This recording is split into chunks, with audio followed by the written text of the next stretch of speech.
سورہ عادیات کی پہلی 5 آیات میں اللہ پاک جو منظر بیان فرما رہے ہیں وہ ایک میدان جنگ کا منظر ہے کہ گھوڑے کس طرح سے حملہ کرتے ہیں، وہ کس طرح سے دوڑتے ہیں، وہ کس طرح سے ہامتے ہیں اور کس طرح سے اپنے پاؤں کی رفتار سے وہ چنگاریاں پیدا کرتے ہیں۔ تو اب انسان کے ذہن میں یہ سوال آتا ہے کہ اللہ پاک یہ سارا منظر بیان کرنے کے بعد کسی جنگی فتح کا ذکر کریں گے، کون جیتا کون ہارا؟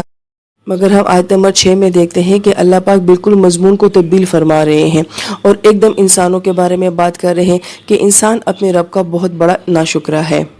مفسر کرام یہ فرماتے ہیں گویا کہ عرب کے لوگوں کا مزاج جنگوں کا تھا، تو ایک جنگی منظر کو بیان کرنے کے بعد ان کی اٹینشن لینے کے بعد اللہ پاک جو ہے وہ اصل مضمون کو بیان فرما رہے ہیں کہ تم جنگیں لڑتے ہو، اپنے جانوروں کی وفاداری دیکھتے ہو، تو پھر تم انسان ہوگے اپنے رب کی وفاداری کیوں نہیں کرتے ہو؟ پھر آیت مبارکہ میں لفظ قنوت جو لایا گیا یہ فاعل کے وزن کے اوپر ہے اور یہ مبالغے کا صیغہ ہے کہ انسان اپنے رب کا بہت زیادہ ناشکری کرنے والا ہے۔